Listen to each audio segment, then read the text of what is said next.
Very warm welcome to all of you on the special episode of our podcast, The Guiding Voice, નવી દિશા નવરસોમાં.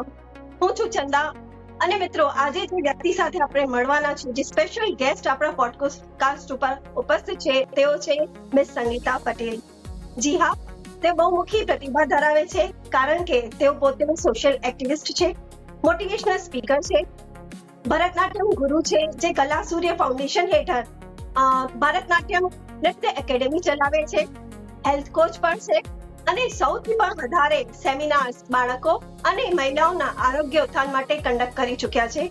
તથા મને બહુ ગર્વની અનુભૂતિ થાય છે કે એવા વ્યક્તિ સાથે હું આજે પોડકાસ્ટ કરવાની છું, કારણ કે તેઓ પોતે કપ ગર્લ ઓફ ઇન્ડિયા તરીકે પણ ઓળખાય છે, કારણ કે 90,000 થી પણ વધારે બાળકીઓને તેઓ મેન્સ્ટ્રુઅલ કપના ડિસ્ટ્રીબ્યુશન કર્યા છે. તો સૌપ્રથમ આપણે સંગીતાજીનું સ્વાગત કરીશું. નમસ્કાર સંગીતાજી અને very warm welcome. Thank you. આજે મને બહુ ગર્વની અનુભૂતિ થાય છે કે આપણા આજના પોડકાસ્ટમાં આપ જેવા સ્પેશિયલ ગેસ્ટ ઉપસ્થિત છે. ઘણા લોકો સંગીતાજી એવા હોય છે કે એક ટાઈમે એક જ કાર્ય કરી શકે છે અને બહુ બધા ટાસ્ક કરવા જાય છે તો ઘણું બધું વેઠી દે છે, બગાડી પણ દે છે, ફોકસ નથી કરી શકતા, કોન્સન્ટ્રેટ નથી કરી શકતા. તમે સોશિયલ એક્ટિવિસ્ટ પણ છો, ભરતનાટ્યમ ગુરુ છો, હેલ્થ કોચ છો, એન્કર તરીકે પણ ઘણા બધા એપિસોડ્સ કરી ચૂક્યા છો. તો આટલું બધું કઈ રીતે મેનેજ કરો છો, થોડી તમારા જર્ની વિશે ઓડિયન્સને બતાવો. બહુ સિમ્પલ વસ્તુ છે. પહેલા તો હું આપને થેન્ક યુ કહીશ કે તમે મને આ પ્લેટફોર્મ પર આવવાનો મોકો આપ્યો છે. Thank you so much for that. અને બીજી વસ્તુ કે કોઈ પણ વસ્તુને આપણે 100% ન્યાય ત્યારે આપી શકીએ છીએ જ્યારે આપણી પસંદની વસ્તુ હોય. હું આ મલ્ટીટાસ્કિંગ વર્ક કરું છું એવું તમને લાગે છે, પણ મને એવું લાગે છે કે હું આ સમગ્ર એક જ કાર્ય કરી રહી છું, કારણ કે મેં નક્કી કર્યું હતું કે જ્યારે પણ હું કંઈ પણ કાર્ય કરીશ તો એ મારી પસંદનું હશે કે જેને હું એન્જોય કરી શકતી હોઈશ. એટલે બેઝિકલી હું લોકોના સારા માટે કાર્ય નથી કરી રહી, મારા સારા માટે કાર્ય કરી રહી છું, મારી પસંદ માટે કાર્ય કરી રહી છું, મારા આનંદ માટે કાર્ય કરી રહી છું. અને મને આનંદ થાય છે કે હું સમાજમાં કંઈક પોઝિટિવ વસ્તુ અને સારી વસ્તુ આપી શકું. ફિટનેસ કોચ એટલા માટે છું કે હું બધાને કેમિકલ ફ્રી લાઈફ અને નેચરલ લિવિંગ શીખવાડી શકું એટલા માટે. અને બીજું સોશિયલ એક્ટિવિસ્ટ એટલા માટે છું કે સમાજની અંદર એવા ઘણા બધા મુદ્દાઓ કે જેની ઉપર કામ કરવાની જરૂર છે અને અમુક એવા અનટચ મુદ્દાઓ છે કે જે મેં પકડ્યા છે કે આની ઉપર કોઈ નથી કામ કરતું, તો ચલો હું શરૂઆત કરું. અને એવી રીતે મેં જેમ કે નૃત્ય છે તો નૃત્યમાં પણ એવું જ હતું કે નૃત્ય એક સાધના છે, ઘણા બધા લોકો કરાવે છે, પણ એવી દીકરીઓ કે જે લોકો પાસે પૈસા નથી, જેમનું પરિવારની પાસે પૈસાની શોર્ટેજ છે, અથવા તો જે લોકો પાસે સમય નથી અને એમને નૃત્ય શીખવું છે, ભારતીય સંસ્કૃતિને આગળ વધારવા માટે આ બહુ જરૂરી હતું કે વધુમાં વધુ લોકો આ શીખે. માટે મેં ટોકન અમાઉન્ટ ઉપર આ ઇનિશિયેટિવ સ્ટાર્ટ કર્યું ને ભરતનાટ્યમ ગુરુ બની. ઓકે, પણ ક્યારેક તમને એવું લાગે છે કે બહુ બધામાં હું ફસાઈ ગઈ છું, બિઝી થઈ ગઈ છું, ટાઈમ પોતાના માટે ટાઈમ નથી મળતો, કારણ કે સ્વ માટે ટાઈમ આપવો એ પણ ઇમ્પોર્ટન્ટ હોય છે? ક્યારેય એવું નથી લાગ્યું, સિરિયસલી મેમ. બીકોઝ એવું ત્યારે લાગે કે જ્યારે હું મારી જાતને સમય ના આપતી હોઉં. હું દરેક કાર્યમાં મારી જાતને સમય આપું છું. જેમ કે મને એક બીજું પણ એવું છે કે મને ટ્રાવેલિંગનો બહુ શોખ છે, સ્પેશિયલી ડ્રાઈવ કરવાનો. તો આ દરેક કાર્યની અંદર મારે સતત ડ્રાઈવ કરતા રહેવું પડે છે અત્યારે ઓલ ઓવર ઇન્ડિયામાં, અને હું સેલ્ફ ડ્રાઈવ કરીને જ જઉં છું. એટલે તમે જે કહો છો ને કે સ્વ માટે સમય, તો આ જર્ની શરૂ થાય, આ ડેસ્ટિનેશન થી બીજી ડેસ્ટિનેશન ઉપર પહોંચું ત્યાં સુધી હું મારી જાત સાથે હોઉં, અને જ્યારે કાર્ય કરું ત્યારે પણ મારી જાત સાથે હોઉં છું. ઓકે, તો સેલ્ફ કનેક્શન જાળવી રાખો છો એમ ને, જે બહુ ઇમ્પોર્ટન્ટ છે. તમે ભરતનાટ્યમ ગુરુ છો, રાઈટ? જ્યારે મેં તમારો રેઝ્યુમે વાંચતી ત્યારે ખ્યાલ આવ્યો કે તમે બાળકીઓને જે કોર્સ શીખવાડો છો, જે 7 વર્ષનો કોર્સ 1 વર્ષમાં ક્રેશ કોર્સ સાથે હોય છે, એ પછી એ લોકો જે પરફોર્મ કરતા હોય છે આરંતરમ કરીને, એ ફીસ ચાર્જ કરો છો તમે ફક્ત 25,000, જે બીજી એકેડેમીમાં 2 થી 6 લાખનો ખર્ચો બાળકીઓને આવે છે. તો આ બધું એટલા સ્મોલ એમાઉન્ટમાં કઈ રીતે મેનેજ કરો છો? મેમ તમે શાંતિથી વિચારશો ને તો કોઈ વસ્તુ એટલી મોંઘી છે જ નહીં. જેથી લોકો બનાવી દે છે. પહેલી વસ્તુ તો એ કે ભરતનાટ્યમ નૃત્ય એક સ્પિરિચ્યુઅલ કનેક્શન માટે કરવામાં આવતું નૃત્ય છે, એને કોમર્શિયલ ના બનાવવું જોઈએ. જ્યારે આરંગેત્રમ થઈ જાય પછી તમે કયા પ્લેટફોર્મ પર તમારું કેરિયર બનાવો છો એ તમારી ચોઈસ છે, પણ જ્યારે ગુરુ બાળકીને સર્ટિફિકેટ આપે કે એને એની અંદર જે પદવી આપે છે ત્યારે એ છે કે એ ભગવાન સાથે પોતાની જાતને કનેક્ટ કરે છે અને સમર્પણ કરે છે, અને નૃત્ય માટેનો પહેલો સ્ટેપ એ છે આરંગેત્રમ. તો એ અમે મંદિરમાં કરાવીએ છીએ. મંદિરની અંદર પણ અમે ચાર્જ આપીએ છીએ ત્યાં, એવું નથી કે નથી આપતા, પણ એ શું છે કે અમારી ઈચ્છાથી આપીએ છીએ અને ત્યાં કોઈનું ભલું થાય છે. એની સાથે એના એરેન્જમેન્ટમાં જેટલી પણ જે એજન્સીસ છે અમારી સાથે જોડાય છે એ કલાસૂર્ય ફાઉન્ડેશનને ટોકન અમાઉન્ટ ઉપર વર્ક કરીને આપે છે. જેમ કે કેટરર્સ જોડાય છે કે જે 250 રૂપિયા લેતા હોય તો અમારી પાસે એ લોકો 150 રૂપિયા લે કે 120 રૂપિયા લે અને ક્વોલિટી જાળવી રાખે. આવી રીતે ડેકોરેટર્સ થી લઈને બધા. એટલે બેઝિકલી હું ચેરિટી નથી કરતી, પણ હું એ કામ કરું છું કે જે માતા પિતા પોતે આ બધું એરેન્જમેન્ટ કરશે તો એમનો ખર્ચો આખો વધી જશે. એની જગ્યાએ જો હું સંસ્થા દ્વારા કરી આપીશ તો એ જ વસ્તુ એમની પાસેથી જ પૈસા લઈ એમના જ પૈસાથી એમનું જ કાર્ય આટલા ઓછા ખર્ચામાં કરાવી શકું છું. આવી રીતે મેનેજ કરું છું. તો એ તો પછી સંખ્યા કેટલી છે બાળકીઓની સંખ્યા જે હોય છે શીખવા વાળાને, એ કેવી રીતે હોય છે એડમિશન પ્રોસેસ? એડમિશન પ્રોસેસમાં એવું છે કે ઓપન ફોર ઓલ, કોઈ પણ વ્યક્તિ આવી શકે છે, ગરીબ છે કે ખૂબ અમીર છે, કોઈ પણ વ્યક્તિ આવી શકે છે. એ લોકો અમારે ત્યાં આખા વર્ષના 8,500 ચાર્જ પે કરી અને આખા વર્ષ માટે બાળકીને નૃત્ય માટે મોકલી શકે છે. આના સિવાય જ્યારે લોકોને આરંગેત્રમ કરાવવાનું હોય ત્યારે પણ અમે એમને ક્રેશ કોર્સમાં અહીંયા આપી અને એમને આરંગેત્રમ કરાવી દઈએ છીએ. એટલે જે આ પ્રોસેસ છે રેગ્યુલર એકેડમી જેવો જ પ્રોસેસ છે. અને અત્યારે હાલ એક્ઝિસ્ટિંગ અમે જોઈએ તો 85 ગર્લ્સ મારી પાસે છે કે જે લોકો ભરતનાટ્યમ નૃત્યની તાલીમ લે છે, અને અત્યાર સુધીમાં આપણે 40 દીકરીઓનું આરંગેત્રમ કરાવી ચૂક્યા છીએ. ઓકે, બહુ મોટી સંખ્યા જે છે, જોરદાર સંખ્યા છે ખૂબ. અને તમારી નાની ઉંમરમાં તમે આટલું શ્રેષ્ઠ કાર્ય કરી રહ્યા છો, ખરેખર. સંગીતાજી, વાત કરીએ એઝ અ કાઉન્સલર પણ તમે 2019 થી 2021 સુધી સાબરમતી જેલ અમદાવાદમાં જે છે ત્યાં પણ as a counsellor stress relief project પર કામ કર્યું છે. અને આપણે બધાને ખબર છે કે એ જેલમાં કેવા પ્રકારના કેદીઓને રાખવામાં આવે છે, રાઈટ? તો આવા કેદીઓ સાથે ડીલ કરવા, એ લોકોની કાઉન્સેલિંગ કરવી એ નાની અમથી વાત નથી. બહુ મને લાગે છે ક્યાંક ને ક્યાંક બહુ મોટા ચેલેન્જીસ પણ તમને સામનો કરવો પડ્યો હશે. તો ત્યાંનો અનુભવ કેવો રહ્યો? એ જર્ની મેં શરૂ કરી ત્યારે મને નહોતી ખબર કે મારું જીવન આ જર્ની કર્યા પછી બદલાઈ જશે. કારણ કે કેવું છે કે જેલની બહારની દુનિયા જે છે ને એની અંદર આપણે ક્યારેય તૃપ્ત નથી થતા કે મારે જીવનમાં આ પ્રોબ્લેમ છે, આ પ્રોબ્લેમ છે, મારી પાસે સંબંધ નથી કે ગમે તે વસ્તુ. પણ જ્યારે તમે જેલમાં જાઓ છો ને ત્યારે તમને એવું લાગે છે કે હું જેલમાં નથી ને, એ મારો સૌથી મોટો આશીર્વાદ છે અને એને મારે એન્કેશ કરવો જોઈએ, એટલે એને સેલિબ્રેટ કરવો જોઈએ. જ્યારે હું જેલમાં કાર્ય શરૂ કર્યું ત્યારે મને નહોતી ખબર કે મારે કેવા લોકો સાથે કાર્ય કરવું પડશે. સ્પેશિયલી હું વુમન સેલમાં જ કામ કરતી હતી. મેલ ડિપાર્ટમેન્ટમાં તો અમે અમુક પ્રોજેક્ટ્સ જ કરતા હતા, પણ રેગ્યુલર મારું જે કાઉન્સેલિંગ હતું એ વુમન સાથેનું હતું. તો ત્યાં જે મારો એક્સપિરિયન્સ હતો કે મેં જ્યારે શરૂઆત કરી તો મારી પાસે માત્ર 5 મહિલાઓ બેસતી હતી. જ્યારે 250 થી 300 કેદીઓ હોય ત્યારે મારી પાસે માત્ર 5 જણા બેસતા હતા. અને જ્યારે એ લોકોને પ્રેશરાઇઝ કરવામાં આવે ત્યારે પૂરી સંખ્યા હોય, અને એમાં પણ જે અડિયલ હોય ને એ લોકો તો આવે જ નહીં. ધીરે ધીરે આ ચેલેન્જમાંથી ઓવરકમ કરવાનું હતું, બધાની સાથે મારે રેપો કેળવવાનો હતો. તો હું ત્યાં જે સંગીત અને નૃત્યના કાર્યક્રમ કરતી, હું જાતે નૃત્ય કરતી, મારા સ્ટુડન્ટ્સને લઈ જતી ત્યાં નૃત્ય કરાવવા માટે. એ લોકો પણ જોવે કે જેલ કેવી છે. અને ધીરે ધીરે બધા કેદીઓ સાથે ઉત્સવ મનાવતા અને આવી રીતે કરતા કરતા 1 મહિનામાં મારું કનેક્શન એવું સરસ ડેવલપ થયું. અને રેગ્યુલર મારા જે 5 સ્ટુડન્ટ હતા એમાંથી 10, 15, 20 એમ કરતા મારી પાસે સ્ટ્રેન્થ આવવા લાગી 100+. અને એમાં પણ જે પાક્કા કેદીઓની અંદર જે મર્ડર કેસના કેદી જે હતા કે જે ખરેખર એક ક્રિમિનલ વૃત્તિ ધરાવતા હતા, એ મહિલાઓ સાથે જ્યારે હું વાત કરતી હતી તો એ લોકો ઇઝીલી બોલી કાઢતા હતા કે ઉસમે ક્યાં હે, ઠોક ડાલુંગી એન્ડ ઓલ.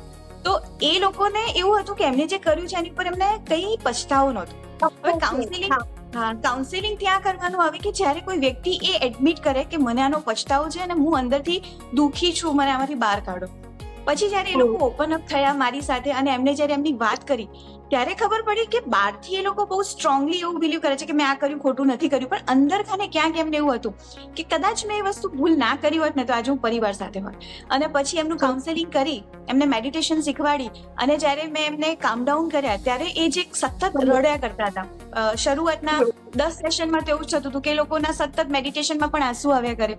લેટર ઓન એ લોકો એટલા રિલીઝ થઈ ગયા અંદરથી કે એક કહેવાય ને કે લાગે નહીં કે ક્રિમિનલ હશે, એક આધ્યાત્મિક વ્યક્તિત્વ હોય ને એવા થઈ ગયા. આ બધા મારા એક્સપિરિયન્સમાં 7 એવી મહિલાઓ હતી કે જે લોકો એમના મને આજે એમ કહેવાય ને કે ખરેખર મર્ડરર અને ક્રિમિનલ વૃત્તિવાળી મહિલાઓએ મને કહ્યું કે અમારા જીવનમાં જે બદલાવ છે ને મેમ, એ જસ્ટ કે તમે અમારા જીવનમાં આવ્યા અને અમને તમને મેડિટેશન શીખવાડ્યું, કાઉન્સેલિંગ કર્યું અને આજે એ લોકો જેલની બહાર છે. કારણ કે એમની ઉપર જે આરોપો હતા અને જે સામેવાળા લોકોએ જે કેસ કર્યા હતા એ લોકો વચ્ચે સુલેહ થઈ ગઈ અને આ કેસ પાછો ખેંચી લેવામાં આવ્યો અને એ લોકો જેલની બહાર છે. આ એમના પોતાના શેર કરેલા અનુભવો મારી પાસે જે એમની ચિઠ્ઠીઓ છે, એમના વિડીયો રેકોર્ડિંગ્સ છે, એના સહારે હું તમને કહી રહી છું. ઓકે, તમે એક સારી વાત એ કરી કે આપણે ઘણી વખત ભગવાનને છે ને ફરિયાદ જ કરતા હોઈએ છીએ કે જીવનમાં આ નથી મળ્યું, પેલું નથી મળ્યું, આ નહીં મળ્યું. જે બહારની દુનિયાને તમે અંદરની વાત કરી, ખરેખર જયારે આપણે દુઃખી હોઈએ ને ત્યારે જેલમાં, હોસ્પિટલમાં જવા જેવું હોય તે આપણને ખબર પડે કે આપણે કેટલા ભાગ્યશાળી છીએ. 1-2 વસ્તુ નથી મળતી કે લાઈફમાં કોઈ મૂવ ઓન કરી રહ્યા છે તો ત્યારે આપણે ડિપ્રેશનમાં કે સ્ટ્રેસમાં આવી જઈએ છીએ. અને એ લોકોનું જીવન, અને ખરેખર તમે જે કાઉન્સેલિંગ કરી અને તમે જે અનુભવ શેર કરી રહ્યા છો ત્યાર પરથી એવું લાગે છે કે કેટલું આમ તમે કેટલા પોઝિટિવ છો, ત્યારે એ નેગેટિવ લોકોને પણ, જે ખૂંખા લોકો છે કે જે ખરેખર જે ક્રિમિનલ્સ છે એ લોકોનું પણ પરિવર્તન, એક સકારાત્મક ટ્રાન્સફોર્મેશન કરવું, એ મતલબ કેટલું તમારે એફર્ટ્સ નાખવું પડશે. કોઈ એવું હતું, કોઈ એવો અનુભવ કે જે હજી પણ શેર કરવા માંગતા હોય કે સ્પેશિયલ, અને જેમ તમે પહેલા સ્ટાર્ટિંગમાં વાત કરી કે એના પછી ધીમે ધીમે એ લોકો બાળ જીવન જે જીવી રહ્યા છે એ એક નોર્મલ જીવન જીવી રહ્યા છે? એક અનુભવ છે જે થોડો ફની પણ છે અને મોસ્ટ મેમોરેબલ. એક લેડી હતા, હું જેટલી પણ વખત, હું જનરલી સાડી પહેરીને જતી ત્યાં, તો મારી એન્ટ્રી થાય જેલની અંદર એટલે એ રોડ ઉપર સૂતા હોય, ઓલવેઝ રોડ ઉપર સૂતા હોય અને પેલા આમ કરીને આમ પેલા આમ ગુંડાગીરી રીતે સૂતા હોય એવી રીતે. અને પછી સીટી મારે મને જોઈને એ મહિલા અને મને કાયમ કે ઓહો ફટાકા લગ રહી હો. એને પછી એ ત્યાં જ રહે, મારા ક્લાસમાં ક્યારે ના. અને એ લેડીઝ મારી પાસે આવી અને એનું જે ટ્રાન્સફોર્મેશન થયું, મને લાગ્યું કે આનાથી મોટું પુણ્યનું કાર્ય ખરેખર કોઈ નથી. અને જે જીવન જીવવામાં એવું લાગે ને કે ભગવાને આપણને અર્થ ઉપર મોકલ્યા છે તો કોઈ મિનિંગ, કોઈ ઉદ્દેશ્ય સાથે મોકલ્યા છે. મને કદાચ એવું લાગ્યું કે બીજાના જીવનમાં જે આજે દિવાળીની અંદર જેમ આપણે દીપક પ્રગટાવીએ છીએ, દીપક પ્રગટાવવાનું જ કાર્ય છે. તો એ અનુભવ મારા માટે મોસ્ટ મેસ્મરાઇઝિંગ છે. સાચી વાત કીધી. અને મને લાગે તમે જેમ કીધું ને કે ત્યાં ગયા પછી મારા લાઈફમાં ઘણા બધા ચેન્જીસ આવ્યા. I think that will be the turning point of your life કે after that you to have might be transformed, કે હજી કંઈક કરવું છે, હજી એ લોકોએ પણ તમને મોટિવેટ કર્યા હશે કે ના હજી મારે કંઈક સમાજને, હજી મારે કંઈક આપવાનું છે, રાઈટ? યા ટ્રુ. વાત કરીએ આપણે આરોગ્યની, તમે હેલ્થ કોચ પણ છો, રાઈટ? બાળકીઓને બાળકોના ઉત્થાન માટે સમાજની સેવા કરી રહ્યા છો. તમારા કાર્યથી તમારા મન ઉપર કેવી અસર પડે છે અને બાળકોને તથા મહિલાઓને પોતાના હેલ્થ વિશે અવેર કરવા કઈ રીતે એ લોકોને મોટિવેટ કરો છો? મારી હેલ્થ ચેલેન્જીસ ઘણી બધી હતી, એટલે એમાંથી ઓવરકમ કરવા માટે હું મારી ઉપર કાર્ય કરી રહી હતી. ત્યારે મને એવું લાગ્યું કે આ વસ્તુ દરેકે કરવાની જરૂર છે અને કદાચ આ એટલા માટે નથી સમજી શકતા અથવા નથી કરી શકતા કારણ કે એમને આ પાસાથી રૂબરૂ નથી કરાવવામાં આવે, કાં તો એની પાછળ લાગી નથી જવાયું એમ. એટલે મોટિવેશન તમને એક દિવસ મળે પછી તમારું એ મોટિવેશન સતત ના મળે ને તો તમે પાછા હતા એવા ને એવા થઈ જાઓ. એટલે મેં એ વસ્તુ પકડી કે હું સેલ્ફ એક્સપિરિયન્સ જે કરી રહી છું એ વસ્તુ મારે બધાને કરાવવી જોઈએ. બીજી વસ્તુ કે સતત તમે માત્ર સોશિયલ એક્ટિવિટી કર્યા કરો તો તમારું અર્નિંગ સોર્સ, કારણ કે પૈસા વગર તો જીવાતું નથી, પૈસાને ન હોય તો તમે સર્વાઈવ જ નથી કરી શકતા અને તમે તમારી સેવાકીય પ્રવૃત્તિ આગળ નહીં વધારી શકો. તો મેં મારું પ્રોફેશન એવું ચૂઝ કરવાનું નક્કી કર્યું કે હું એ કાર્ય દિવસના ખાલી 3 કલાક કે 4 કલાકથી વધારે ન કરું અને બાકીનો સમય હું સોશિયલ એક્ટિવિટી કરી શકું. એવું કયું કાર્ય છે? તો બધા સૂતા હોય ત્યારે મારે જાગી જવાનું. સવારે 5 વાગ્યાથી મારી ડ્યુટી સ્ટાર્ટ થાય અને સવારે 10 વાગે મારું કાર્ય પતી જાય. 10 વાગ્યા પછી હું એકદમ ફ્રી. તો 10 વાગ્યા પછી હું સોશિયલ એક્ટિવિટી કરું અને સવારે 5 થી 10 ની અંદર હું એઝ અ ફિટનેસ અને વેલનેસ કોચ, પર્સનલ ટ્રેનિંગના મારા જે પણ ક્લાયન્ટ હોય એમની ફિટનેસ ટ્રેનર બની જાઉં. સો આ રીતે આ વસ્તુ મેં મારા જીવનમાં સ્ટાર્ટ કરી. પણ આ વાત ક્યાંથી તમને એમ થયું કે ના આ એવો પ્રોફેશન જે વહેલામાં પૂરું થઈ જાય? કઈ રીતે? એવા તો બીજા પણ પ્રોફેશન હોય છે. જનરલી એવા મેં બીજા કોઈ પ્રોફેશન જોયા નથી કે સવારે 5 વાગે સ્ટાર્ટ થાય. ફિટનેસ અને મેડિટેશન, યોગા કરવા હોય એ બધું ફિટનેસમાં આવે છે.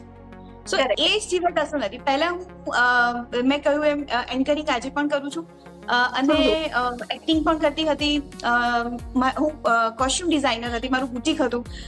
સિરિયલ્સ, મૂવી અને ઘણા બધા ક્લાયન્ટ્સના હું કોસ્ટ્યુમ્સ ડિઝાઇન કરતી હતી. એટલે સવારથી રાત સુધી તમે એમાં જ રહો, સખત પૈસા કમાઈએ. પણ પછી સોશિયલ એક્ટિવિટી કરવાનો સમય ના રહે. મેં કીધું થોડા પૈસા ભેગા કરી લઉં, પછી હું સોશિયલ એક્ટિવિટી સ્ટાર્ટ કરીશ. એ પૈસા ભેગા જ નહોતા થતા. મેં કીધું હું જેટલા પૈસા કમાઈશ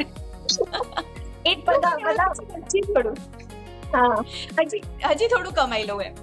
તો મેં પછી એવું નક્કી કર્યું કે કાલ ક્યારે નહીં આવે, આજે જ બંધ કરો. મેં સદંતર એ વસ્તુ બંધ કરી. મારું બુટીક, મારું ડાન્સ એકેડમી બધું બંધ કરી દીધું અને કલા સૂર્ય ફાઉન્ડેશનના બેનર હેઠળ મેં બધું સોશિયલ એક્ટિવિટી તરીકે સ્ટાર્ટ કર્યું. અને એ દિવસે મને એવું થયું કે હું મારા માટે 5 વાગે ઉઠીને વોક પર જાઉં છું, તો હું આને પ્રોફેશન કેમ ના બનાવું? તો મારી પણ હેલ્થ સચવાશે, એની સાથે સાથે હું પૈસા પણ કમાઈ લઈશ. અને જ્યારે તમે 1 કે 2 વ્યક્તિને જીવનમાં ટ્રાન્સફોર્મેશન લાવી શકો છો 1 કલાકમાં, એવી રીતે હું વધારેમાં વધારે 4 PTs લઈ શકું અને 4 PTમાં મારું સર્વાઈવલ થઈ જાય એટલા પૈસા હું કમાઈ લઉં છું. પછી મેં એને સ્ટાર્ટ કર્યું. ખરેખર કહેવાય ને કે જ્યાં ચા ત્યાં રાહ કહેવાય છે. તમારી ઈચ્છા, તમારી ભાવના શ્રેષ્ઠ છે કે તમારે લોકો પ્રત્યે, લોકો માટે કંઈક કરવું છે, એટલે એ પ્રમાણે તમને પણ તમારા પ્રોફેશન પણ મળ્યા અને અત્યારે તમે તમારો સમય પણ આપી શકો છો. વાત કરીએ જિંદગી જે કમ્યુનિટી સેન્ટર છે અને સિનિયર સિટીઝન જે ડે કેર છે તે સાથે પણ તમે સક્રિય છો, રાઈટ?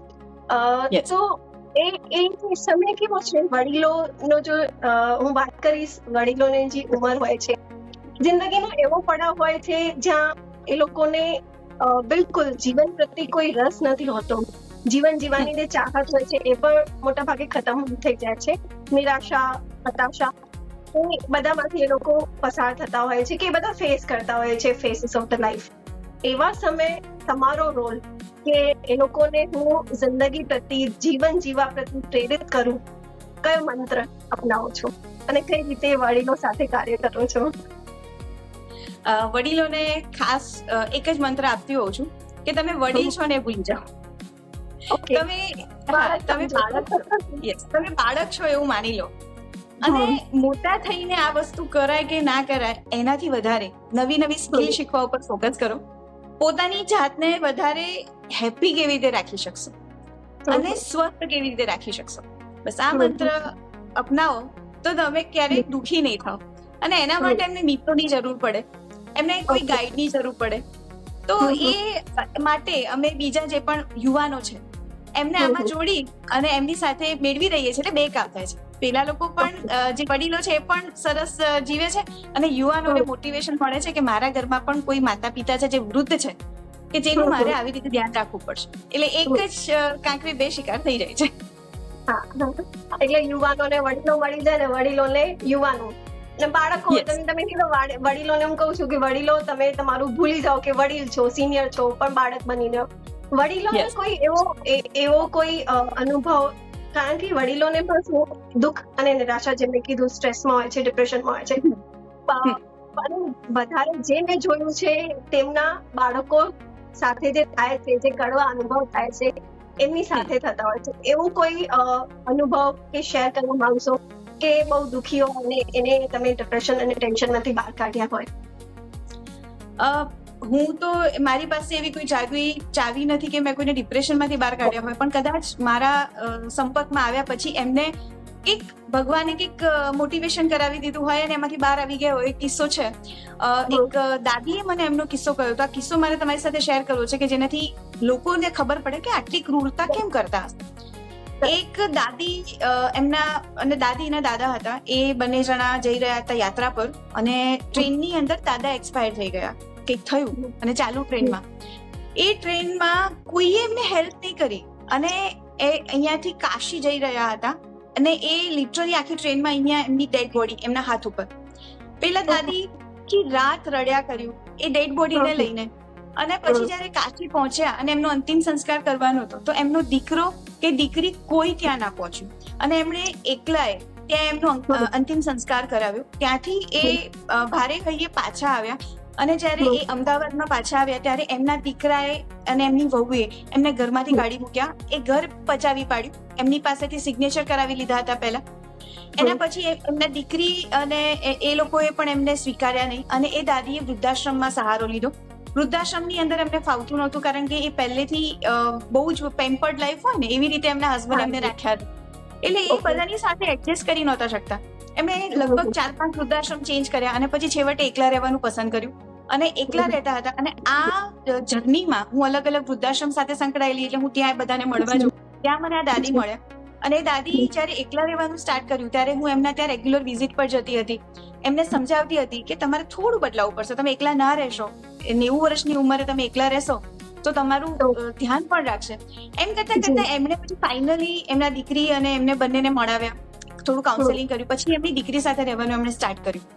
તો આ આખી જે જર્ની છે અને એમને હું મારી સાથે મારા મધર ને એમની સાથે ફરવા લઈ જતી હતી. એમને એવું ના લાગે કે હું વૃદ્ધાશ્રમના વડીલો સાથે એમને ફરવા લઈ જાઉં છું, એટલે હું એમને મારી મધર સાથે એમની સાથે ફરવા લઈ જતી, જેનાથી એમને એવું ફીલ થાય કે હું મારા માતા સાથે કેવું વર્તન કરું છું, મારી માતા મારી સાથે કેવું વર્તન કરે છે, ક્યાંક એમનો પણ હશે વાત, તો એ એડજસ્ટ કરતા શીખે.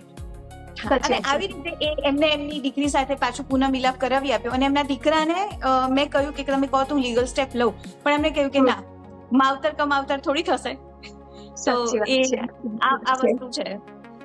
રાઈટ. અત્યારે જે આપણે જોઈ રહ્યા છીએ દિવસે ને દિવસે વૃદ્ધાશ્રમોની પણ સંખ્યા સંગીતાબેન વધતી જાય છે, વધતી રહી છે. ખરેખર હું વાત કરીશ હવે તમારી કે તમારા માટે, તમે તો બીજા માટે પ્રેરણાદાયક છો, ઘણા બધા લોકો તમને જોઈને પ્રેરિત થતા જ હશે. આજે મને પણ ઘણી બધી પ્રેરણા મળી રહી છે, પણ તમારા ધ ગાઈડિંગ વોઇસ કો તમે કોને ક્રેડિટ આપશો? તમારા આદર્શ કોણ? સૌથી પહેલો ગાઈડિંગ વોઇસ કે જેના કારણે આ બધું જ મારા જીવનમાં શરૂ થયું, મારા દાદી, માય ગ્રાન્ડ. અને બાકી તો તમે સમજી શકો છો કે પેરેન્ટ્સનો બહુ મોટો રોલ હોય છે. એટલે મારા પપ્પાને જોઈને હું ઘણું બધું શીખી છું, મારી માતાને જોઈને ઘણું બધું આધ્યાત્મ મારી મમ્મીમાંથી આવ્યું. જે આ સ્ટ્રેન્થ છે કે જે હું રાતના 2 વાગે પણ એકલી ફરી શકું છું, હું જીપ ચલાવું છું તો મને એ જ ગમે છે. હું માર્શલ આર્ટિસ્ટ છું કે હું ગમે તેની સાથે લડી શકું, તો મારા ફાધરમાંથી બધું આવ્યું. પણ જે વડીલો માટે કાર્ય કરવાનું અને દીકરીઓ માટે કાર્ય કરવાનું જે મને પ્રેરણા થઈ એ મારા દાદીથી થઈ, કારણ કે મારા દાદી મને સતત વાર્તાઓ કહેતા હતા. અમારું રોજનું શેડ્યુલ હતું કે હું આખું કોલેજથી આવું એટલે મારા દાદીના ખોડામાં શું માથું મૂકીને અમે હિંચકે બેઠા હોય, મારા દાદી એમના જીવનની એક કથા અથવા કોઈ બીજી સ્ટોરી કે એમ કરતા કરતા મારા જીવનમાં બહુ બધી વસ્તુ આવી કે મારા દાદીએ કેવી રીતે સર્વાઈવ કર્યું, એ કેવી રીતે સ્ટ્રોંગ બન્યા અને એકલા પણ જીવી શકાય છે. સો આ બધું ત્યાં. અને બીજું એક કહી શકું કે 7 વર્ષની ઉંમરથી હું જયારે બ્રહ્માકુમારીઝમાં જતી અને એ લોકો અમારી અલગ અલગ શિબિર લેતા હતા, એમાં મેં એટલું બધું મેનેજમેન્ટ શીખ્યું, એટલી બધી વસ્તુઓ શીખી, તો મને એવું લાગ્યું કે ક્યાંક ના ક્યાંક સમાજમાં આવી રીતના કેમ્પ થવા જરૂરી છે. અને એ સિસ્ટમ અને એ આધ્યાત્મ મારામાં એટલું બધું અત્યાર સુધી છે કે હું મારા બાળકો સાથે એવું જ વર્તન કરું છું. આપણે જે શીખ્યા હોઈએ એ જ આપણે આપીએ. અને અત્યારે વાત કરીશ, આજનો જે જનરેશન છે એ જે તમે વાત કરી ને દાદી, તમારા ગ્રેન્ડમધર, એ તમારા માટે આદર્શ છે, ઘણું બધું તમે એમનાથી શીખ્યા. અત્યારે બાળકોને આપણે જોતા હોઈએ છીએ તો મોબાઈલ અને નેટ પર જ ખોયેલા છે. દાદા દાદાની કહાનીઓ તો ક્યાંક વિલુપ્ત જ થઈ ગઈ છે. સંગીતાજી, હા, તમે એઝ એ મોટિવેશનલ સ્પીકર પણ છો, તો ઘણી બધી જગ્યાએ તમે જાઓ છો, ઘણા બધા લોકોને તમે મળો છો, કોઈ એવો અનુભવ જે તમને પ્રેરિત કરતો હોય, તમે તમારા ખજાનામાંથી જોઈ? હા, મને ક્યારેય ખ્યાલ નહોતો આવ્યો કે મારા કોઈ સ્પીચથી કે મારા કોઈ મોટિવેશન સેન્ટેન્સ કે કોઈ એવા કેમ્પથી કે કોઈ એવો સેમિનાર કોઈ અટેન્ડ કર્યો ને એનાથી, અથવા તો ઓનલાઈન મને જોઈ હોય મારા ઇન્સ્ટાગ્રામ પરથી, કોઈ પોતાના જીવનમાં કંઈક એમને એક ચેન્જ આવ્યો હોય, એવું મને ક્યારેય ખબર નહોતી. પણ જ્યારે મેં વિસનગરમાં એક કાર્યક્રમ કર્યો વડીલોના વાલસોયા, અને હું ત્યાં આખો કાર્યક્રમ પત્યો પછી સ્ટેજ પાસે ઊભી હતી કે અમારું એક રૂટીન હોય કે બધા આવીને મળે, ફોટો પડાવે. તો હું ત્યાં ઊભી હતી, એક દીકરી આવી મારી પાસે, એને કહ્યું કે મેમ મારે તમને પગે લાગવું છે. તો મેં કીધું કે ના તમે ગળે લાગી શકો છો. 28 વર્ષની દીકરી હશે, મને ગળે લાગી. અને પછી એને કહ્યું કે મારે તમને કંઈક શેર કરવું છે કે મારા જીવનમાં તમે એક ભગવાનનું કાર્ય કરી ગયા છો. તમારી જે વિડીયોઝ છે હું જોતી હતી અને તમારા કાર્યક્રમમાં હું આવી હતી. એના પછી મારા જીવનમાં એટલો મોટો બદલાવ આવ્યો કે આજે હું મારા પરિવાર સાથે છું. મેં કહ્યું કે શું થયું હતું? એને કહ્યું કે મારા લગ્ન પછી તરત જ મારા સસરા બીમાર થઈ ગયા હતા અને લગભગ 2 વર્ષ સુધી મારે એમની નર્સ બનીને જ રહેવું પડ્યું. હું ઘરની અંદર સતત એમની જ પાસે જોઉં. મારી પર્સનલ લાઈફ ઝીરો થઈ ગઈ અને મને એવું લાગ્યું કે મારે આ લગ્ન જીવનમાંથી બહાર નીકળી જવું જોઈએ. હું ડિવોર્સ આપી દઉં, કારણ કે હું અહીંયા આયા કે નર્સનું ફિલિંગ કરી રહી છું. મને મારી પર્સનલ લાઈફ નથી લાગતી. પણ જ્યારે મેં તમને સાંભળ્યા, તમને જોયા, તો મને એવું લાગ્યું કે આ મારા માતા પિતા છે અને હું એમની જે સેવા કરું છું ને એ મારા માટે સૌથી મોટું વરદાન છે કે મને સેવા કરવાનો મોકો મળ્યો છે. અને એનાથી કદાચ મારા જીવનમાં બહુ સારા કર્મો ભેગા થઈ રહ્યા છે ને મને મારા પતિ સાથે જે હું જોડાઈ છું. તો એ ખાલી કે તમે મને તમારું એક સેન્ટેન્સ યાદ આવે છે કે લગ્ન એ માત્ર 2 વ્યક્તિઓનો સંબંધ નથી, 2 પરિવારનો સંબંધ છે. અને તમે માતા પિતાની સેવા કરવી પોતાના પતિના, એ પણ એક લગ્ન જીવનનો પાર્ટ છે. અને ત્યારે મેં નક્કી કર્યું કે હું ડિવોર્સ નહીં લઉં અને હું આને એન્જોય કરીને કરીશ. અને ખરેખર જ્યારથી મેં એન્જોય કરીને કરવાનું શરૂ કર્યું, મારી લાઈફની અંદર મિરેકલ થયા છે. મને બહુ બધા નવી ઓપોર્ચ્યુનિટીઝ, મતલબ બહુ જ બધા પોઝિટિવ ફેરફાર મારા જીવનમાં. મારી પર્સનલ લાઈફ પણ બહુ સરસ બની ગઈ. તો હું તમને ખરેખર એના માટે થેન્ક યુ કહેવા માંગુ છું. જે દિવસે મેં એની જોડેથી આ વસ્તુ સાંભળી હતી ને, ત્યારે મને એવું લાગ્યું કે હું જે કાર્ય કરું છું એ સાચી દિશામાં છે, મારે કર્યા જ કરવું જોઈએ. મને ખબર નહીં કે કોના જીવનમાં શું ફેરફાર આવશે, કોઈ મને આવીને કહેશે કે નહીં, પણ હા, બદલાવ આવી રહ્યો છે. બદલાવ પણ આવે છે, દુઆઓ પણ મળે છે. જે બેનની તમે વાત કરી, જે એક્સપિરિયન્સ શેર કર્યો, કહેવાય છે ને કે 2 વ્યક્તિઓના, જેમ તમે કીધું 2 પરિવારના, તો 2 પરિવારને તૂટતા તમે બચાવ્યા. અને આખું અહીંથી જે કહેવાય ને સંકલ્પની સૃષ્ટિ, કયા વિચારોથી એ સેવા કરતી હતી, નર્સ, તમે કીધું નર્સ તરીકે પોતાને સમજતા હતા. અને પછી આખું જે ચેન્જિંગ થયું છે, જે વિચારોનું ચેન્જિંગ, વિચારોમાં ચેન્જ આવે એટલે જીવન તો બદલાઈ જવાનું છે.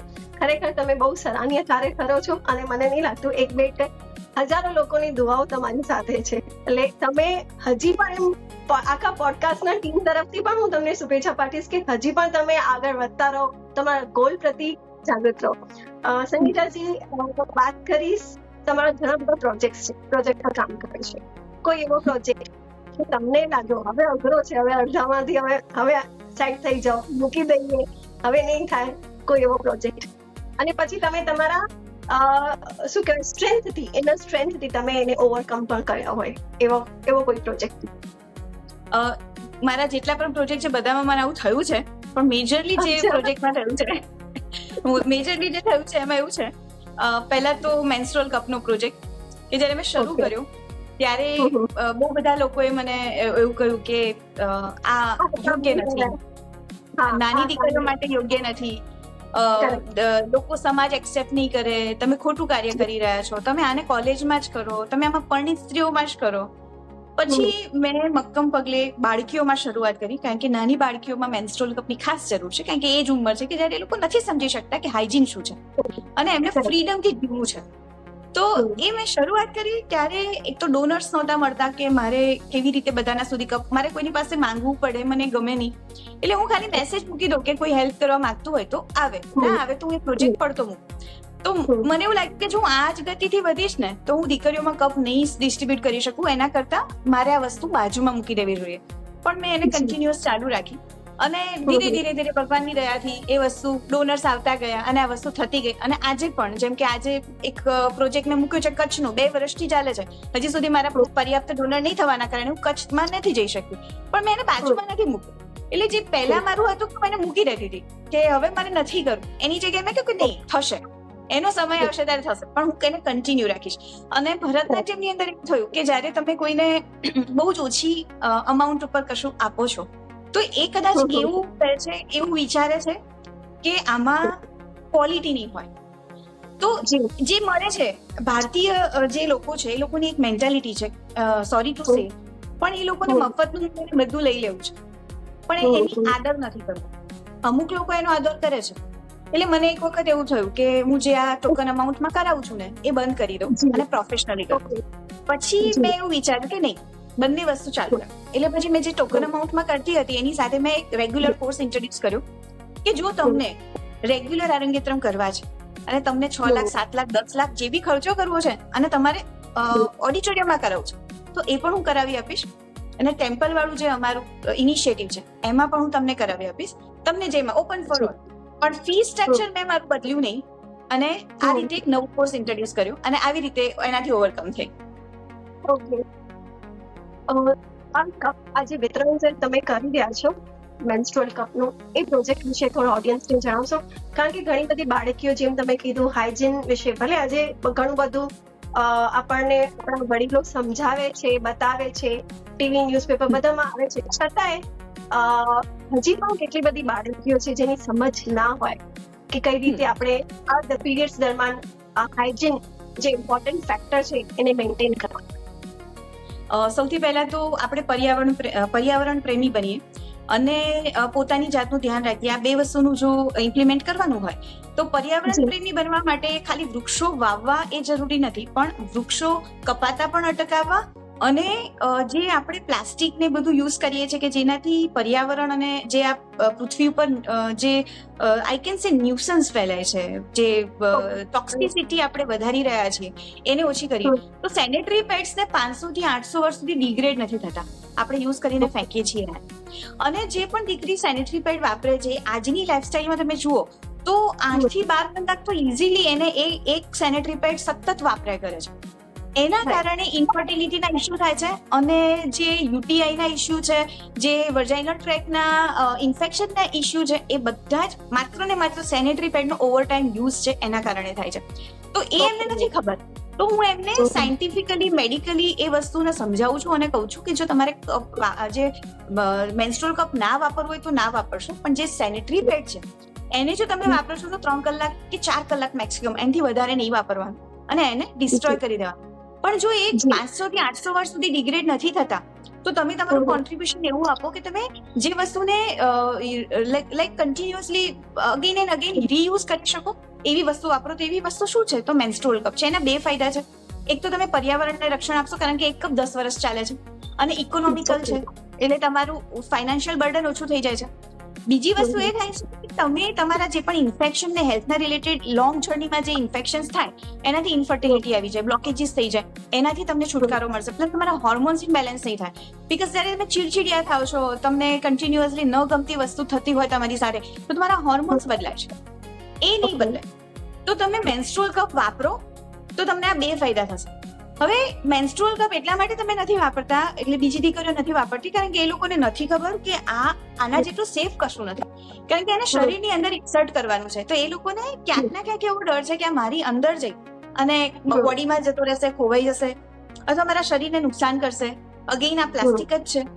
તો પછી અમે સમજાવીએ છીએ કે આ મેડિકલ ગ્રેડ લિક્વિડ સિલિકોન છે, આ પ્લાસ્ટિક ન કહેવાય. અને આ એ વસ્તુ છે એટલી સેફ છે કે જે તમારા બોડીની અંદર ઓર્ગન્સ ઇમ્પ્લાન્ટ થાય છે આ જ મટીરિયલના, જે તમારે ઇન્સર્ટ કરવાનું છે. અને વર્જાઇનલ ટ્રેક એક પાઇપ જેવું છે જેમાં કોઈ ઓપનિંગ એક્સ્ટ્રા નથી, એક જ ઓપનિંગ છે. અને એક બીજું જે ઓપનિંગ છે એ તમારું યુટ્રસનું ઓપનિંગ છે, એ તો માત્ર ડિલિવરી થવાની હોય ત્યારે જ ઓપન થાય છે. એના સિવાય તો કોઈ જગ્યા જ નથી કે જ્યાંથી કપ તમારા શરીરમાં ગુમ થઈ જશે. તો દીકરીઓ ગભરાય નહીં અને મેન્સ્ટ્રુઅલ કપનો ઉપયોગ કરે. ન સમજ પડે તો કલાસુરી ફાઉન્ડેશનનો સંપર્ક કરે, અમે તમને સમજાવીશું. સો બહુ જ ઇઝી છે અને ઇફેક્ટિવ પ્રોડક્ટ છે કે જે દરેક દીકરીઓ વાપરવી જોઈએ અને સમજ પડશે તો વાપરશે. એ અવેરનેસ આવવા બહુ ઇમ્પોર્ટન્ટ વાત છે. એ ખબર જ નથી કે આનો યુઝ કઈ રીતે કરાય કે એના ફાયદા પણ કેટલા છે. જેમ તમે કીધું કે ખરેખર જે તમે વાત કરી એ કેટલી મહિલાઓને પણ બાળકીઓને પણ નહીં ખબર હશે. તો એ અવેરનેસ કહેવા માંગીશ કે મેન્સ્ટ્રુઅલ કપ એક વખત તમે વાપરી તો જુઓ, તમને ખબર જ નહીં પડે કે તમારા પીરિયડ્સ ચાલે છે અને એટલો કમ્ફર્ટેબલ છે કે તમને એવું લાગશે કે તમને નવું જીવન મળ્યું. આ પહેલા કેમ કોઈએ ના શીખવાડ્યું એવું થશે, ટ્રસ્ટ મી. ખરેખર તમારા પોડકાસ્ટ જયારે સ્ટ્રેન્જ થશે ત્યારે ખબર પડશે. અમારી તો ઈચ્છા એ છે કે દરેક સુધી આ વાત પહોંચે, કે ખરેખર બાળકીઓને શું યુઝ કરવું જોઈએ, શું ના યુઝ કરવું જોઈએ. ઘણા ટાઈમે શું થાય છે સંગીતાબેન, કેટલી મહિલાઓને પીરિયડ્સ વખતે પ્રોબ્લેમ પણ થતા હોય છે, હેલ્થ ઇશ્યુઝ પણ થતા હોય. અને મારા ખ્યાલથી જેમ તમે બતાવો છો આની ક્વોલિટીઝ વિશે, તો યુઝ કરવાથી એ લોકોને જે હેલ્થ ઇશ્યુઝ આવતા હોય એ પણ અટકાવી શકીએ છીએ આપણે. અને મેઇન મુદ્દો તમે જે એન્વાયરમેન્ટની વાત કરી, ખરેખર આપણે એન્વાયરમેન્ટ, આપણા પર્યાવરણને પણ આપણે કેટલું બધું નવું આપી શકીએ છીએ અને વેસ્ટમાંથી પણ બચાવી શકીએ છીએ. જી, હવે આપણે રાઉન્ડ કરીશું રેપિડ રાઉન્ડ ફાયર. ઓકે, જે તમે હું પ્રશ્ન પૂછીશ અને તમારા માઇન્ડમાં જે પહેલો વાક્ય આવે એનો જ. તમારા જીવનનો સૌથી યાદગાર દિવસ? યાદગાર દિવસ જ્યારે મારા મધરને લઈને હું ઓછી એરપોર્ટ પર લેન્ડ થતી હતી, કારણ કે મારા મમ્મી ફર્સ્ટ ટાઈમ મારી સાથે પ્લેનમાં મુસાફરી કરી રહ્યા હતા. રાઈટ, તો હાર્ટ બીટિંગ વધી ગઈ હશે. ખુશી હતી. Dream come true. રાઈટ. તમારા કયા પુસ્તકથી સૌથી વધારે પ્રભાવિત થયા છો? 11th સ્ટાન્ડર્ડમાં મેં વાંચ્યું હતું સુશીલાબેન સુબોધનું એક લો કેલરી ડાયટ. એનાથી હું સખત પ્રભાવિત થઈ હતી અને મારું જીવન બદલાઈ ગયું. તમે તમારા લક્ષ્યને હાંસલ કરવા માટે શું કરો છો? બસ જ્યાં સુધી ધ્યેય પ્રાપ્તિ ના થાય ત્યાં સુધી વળગી રહું છું. મતે આજના યુગને જે યુથ છે, આજનો જે યુથ છે એને શું મહત્વ આપવું જોઈએ છે? એક કઈ વાતને મહત્વ આપે? ચરિત્ર. Right, very true. અને તમે તમારા જીવનમાં સૌથી વધારે કોને મૂલ્ય આપો છો? કયા મૂલ્યને વધારે ઇમ્પોર્ટન્ટ ગણો છો? Commitment, honesty. Very good. તમારા મતે એક આદર્શ સમાજ કેવો હોવો જોઈએ? જ્યાં માણસને માણસથી ડર ના લાગે. અરે વાહ. અને તમારા માટે માણસને કઈ વાતને મહત્વ આપવાનું જોઈએ? એક ઇન્સાન, એક વ્યક્તિને. ચારિત્ર અને પોતાની જાતને. ઘણી વાર એવું થાય છે કે આપણે દુનિયામાં સૌનું ધ્યાન રાખીએ છીએ, ફેમિલીમાં બધાનું ધ્યાન રાખતા હોઈએ છીએ, પ્રોફેશનલ લાઈફમાં આપણે કેવા હોવા જોઈએ એ પણ ધ્યાન રાખતા હોઈએ છીએ, શું કરવું છે શું નથી કરવું એ પણ ખબર હોય છે. અત્યારે તો 1 સેકન્ડમાં કે 3 સેકન્ડમાં બધી માહિતી આપણી પાસે હોય છે, પણ જેમ તમે કીધું સ્વયં ઉપર મહત્વ આપવાનું, સ્વયંને મહત્વ આપવાનું એ પણ ઘણું બધું ઇમ્પોર્ટન્ટ હોય છે. આપણે એ જ આપી શકીએ છીએ જે આપણી અંદર હોય. જો આપણે ખુશ હોઈશું, આપણે સ્વસ્થ અને સંતુષ્ટ હોઈશું, તો જ આપણે બધાને પ્રાયોરિટી આપી શકીશું. મતલબ આપણી પ્રાયોરિટી હશે તો આપણે બીજાને પણ એ જ વસ્તુ આપી શકીશું. ખૂબ ખૂબ આભાર સંગીતાજી આપનો કિંમતી સમય આપવા માટે, અમારા પોડકાસ્ટથી જોડાવા માટે. અને મને લાગે છે આ જે એપિસોડ છે એમાંથી ઘણા બધાને પ્રેરણા મળશે. જે લોકો તમારાથી જોડાયા છે તે લોકો તમને સાંભળશે, એ પણ હવે મલ્ટી ટેલેન્ટેડ બનવાની જરૂર કોશિશ કરશે કે સંગીતાબેન કરી શકે છે તો અમે કેમ નથી કરી શકતા. મને પણ, હું પર્સનલી વાત કરું તો મને એમ થાય છે કે આ કરવું છે, પણ ખરેખર 24 કલાક ક્યારેક એવું લાગે છે કે 2 કલાક થઈ ગયા છે. પણ હવે આજ પછી હું પણ પર્સનલી એવું પ્રયત્ન કરીશ કે ના, જેમ તમે કરી શકો છો, એક નોર્મલ લાઈફ જીવો છો અને વધારે સમય સમાજને આપી રહ્યા છો, સમાજને કંઈક સારું આપી રહ્યા છો, સમાજ માટે પ્રેરણા મૂળ છો. અને હું તો કહીશ કે મહિલાઓ માટે જેમ તમે તમારા અનુભવ શેર કર્યા એના માટે hats of to you. Thank you so much. મિત્રો, જીવનમાં દરેકને કોઈ ને કોઈ ક્ષેત્રમાં આગળ વધવું હોય છે, પ્રયાસો પણ કરીએ છીએ, પણ નિષ્ફળતાનો સામનો થોડા ઓછા લોકો જ કરી શકે છે. કારણ કે જેમ જેમ નિષ્ફળતાનો સામનો કરીએ છીએ ને તેમ આપણને લાગે છે કે હવે આગળ નથી વધવું, આ માર્ગ છોડી દેવો છે. પણ સંગીતા પટેલજીનો જે આપણે જર્ની જોઈ, જે સાંભળ્યું, એમને સમજ્યા, અનુભવ જે આપણે સાંભળ્યા, એના પ્રતિ એવું લાગે છે કે ના, આપણે પણ દરેક ફિલ્ડમાં, દરેક ક્ષેત્રમાં જે આપણું લક્ષ્ય છે, જે આપણા ગોલ છે, અગર કમિટમેન્ટથી, સિરિયસનેસથી, ડેડિકેશનથી, ફોકસથી કામ કરીશું તો આપણે પણ આપણા લક્ષ્યથી પર જરૂર પહોંચીશું. ફરી મળીશું દોસ્તો બીજા એપિસોડમાં એક નવી પર્સનાલિટી સાથે. Till then, good bye.